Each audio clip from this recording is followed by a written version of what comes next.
You're watching IHS TV, Channel 11.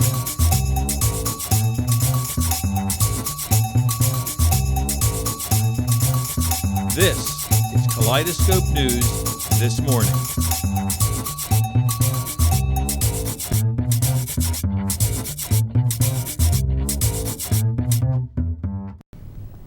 Good morning, Interboro High School. This is Jess and Dominique with the announcements for Wednesday, November 5th, 2014. Celebrate National French Week, November 5th to the 11th by purchasing a French pastry after school on Thursday, November 6th in the lobby.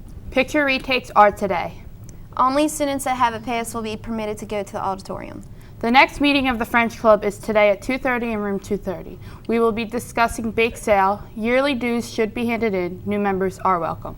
Glee Club will meet today after school in the choir room, room 116. If you are interested, stop by and see if it's for you. Student Council would like to remind everyone to please recycle your plastic bottles at lunch by putting them into the container for your class. The annual dodgeball tournament will be on Thursday, November 13th at 6:30 in the gym. The cost is $4 per person and 6 people per team. Sign up now. See Mr. Webb in room 219 for more details. And now over to Ryan with the weather. This is Ryan with today's weather. Today will be cloudy with a high of 64. Tonight's low will be 51. The current temperature is 56. The humidity is at 55% and the barometric pressure is at 30.11 and steady. Now over to the birthdays. This is Karina and Maria with the birthdays. The birthdays for today are Sage Favuzzi, Kenny Locke, and Kaylana Mendel. Happy birthday. Now over to today's headlines.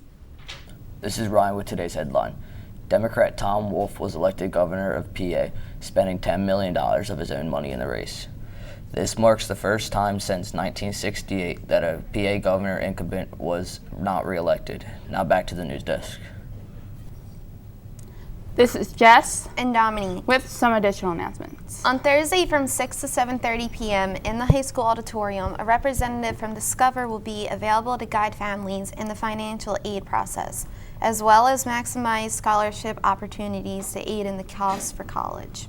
You will be given the opportunity to ask questions after our presentation. All parents are invited to attend, especially parents of juniors and seniors. Here are some colleges and universities that will be having an open house this weekend.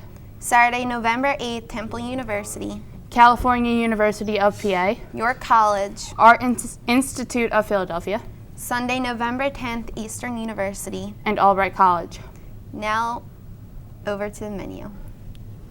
This is Evan and Josh with the sports. On Friday, the football team has their huge playoff game at 7 o'clock at Springfield. Please go make the short trek to Springfield and support the Bucs. I have faith in the Bucs. I actually think they're going to win. Upset City.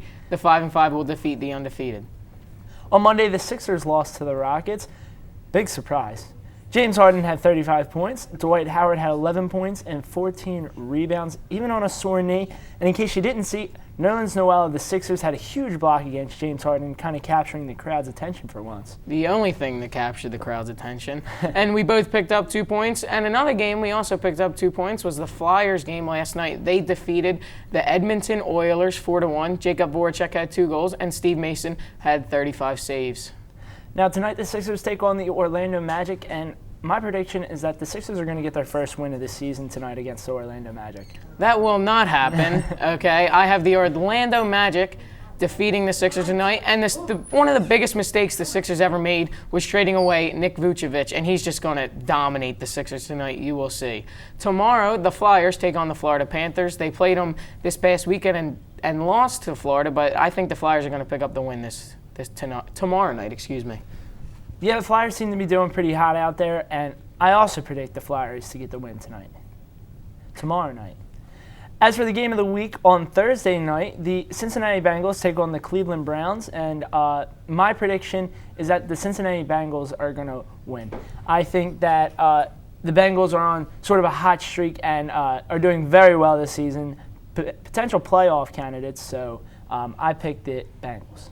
You know, I mean, the whole AFC North division is playoff contenders. Every team is 500 or above. The Cleveland Browns, I mean, nobody expected them to do good with Brian Hoyer. Everyone just wanted Johnny Football in there. Yeah. But, you know, I look for them to drop to the Bengals. I think A.J. Green has a big game, and Andy Dalton's huge for the Bengals, so I look for the Bengals to win. Okay. On Friday night, the Sixers take on the Chicago Bulls. Josh, what's your prediction? I have the Sixers losing. Is that a shock to anyone? I mean, I couldn't even tell you. 2 of the starters, that's the only guys I know on the team. Yeah. It's embarrassing, honestly. I'm also taking the Chicago Bulls. Even though I had previously picking the Sixers, I just don't think that they'll be able to beat a team like the Bulls. The Bulls will probably rest Derrick Rose anyway. On Saturday night, the Flyers take on the Colorado Avalanche. I have the Flyers winning. Hopefully Steve Mason can continue his form and stay hot for the Flyers. Yes, I think the Flyers will win as well. On Sunday night, the Sixers take on the Raptors, and I got to be honest, I'm taking the Raptors. I picked the Sixers one time, and maybe that's the one win they'll get all season. Yeah, I highly doubt that. I'm predicting an 0-82 season for the Sixers. They go north of the border. I have the Raptors winning. And you guys might be wondering why we're making all these picks. It's because Evan is heading out to Altoona this weekend for the Student Council meeting. Is that what that is? Okay. State Conference. State Conference, okay. Now, if you would like to check out full schedules, check out the athletics page on the Interboro School District webpage. Follow us on Twitter and Instagram at GoBuckSports. Sixers will be 0-82 this season. And now back to the news desk. 1-82. This is Tyler And Corinne. with the menu. Today we'll have brunch for lunch. Tomorrow we'll have pulled pork with sauerkraut. Now over to the vocab word. This is Tyler with the vocab word. Today's word is amicable, an adjective meaning friendly or peaceful. For example, despite their divorce, the couple remained on amicable terms. Now over to the quote of the day. This is Tyler with the quote of the day. Joan Rivers once said, "I've had so much plastic surgery, when I die, they will donate my body to Tupperware." Now over to this day in history. This is Jeff with This Day in History. On this date, in 1964, U.S. launches Mariner 3 toward Mars. Now, back to the news desk. This is Tyler with today's entertainment news. Amanda Bynes has been released from a California mental institution by her parents and friends. Neil Patrick Harris is hosting this year's Oscars, but he can't compare to last year's Ellen performance. Breakfast at Tiffany's brownstone hits the real estate market. Offers have been pouring in for the on-screen used movie house. And now back to the news desk.